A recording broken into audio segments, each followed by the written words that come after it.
বাংলাদেশ জাতীয়তাবাদী গণজাগরণ দলের পক্ষ থেকে রাজবাড়ী 1 আসনের কেন্দ্রীয় ঘোষিত আলী নওয়াজ মোহাম্মদ খোয়েম সাহেবের ধানের শীষের কাণ্ডারি, তার জন্য আমরা মাঠে গ্রামে গঞ্জে মহিলাদের কাছে যায়া বলবো যে এই বাংলাদেশে আপনারা ভোট দিতে পারেন নাই, আপনারা অবশ্যই আগামী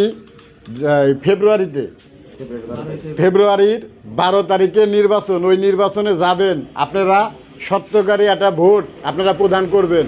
যা এতদিন আপনারা পারেন নাই, মা বোনদেরকে বুঝাবো।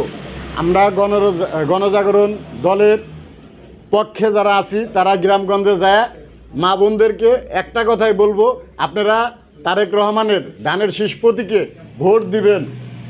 দেশনেত্রী বেগম খালেদা জিয়ার ধানের শীষ প্রতীকে আপনারা ভোট দিবেন। মা বোনদেরকে আমরা বোঝাবো। বাংলাদেশ জাতীয়তাবাদী গণজাগরণ দলের পক্ষর আমরা যে লোকজন আছি তারা গ্রামগঞ্জে যা ভোট চাবো বুঝিয়ে দেশনায়ক তারেক রহমান অন্য দল এরকম কিন্তু দফা বাস্তবায়ন করার লক্ষ্যে তারা কিন্তু কেউ এরকম কিছু করে নাই যে আমাদের দেশনায়ক তারেক রহমান 32 দফা দাবি নিয়ে এই নির্বাচন অংশগ্রহণ করেছেন। এই জন্য আমরা কে ভোট দেওয়ার জন্য সবাইকে বুঝিয়ে এটা আমরা করব, এই বলে আমার কথা শেষ করলাম।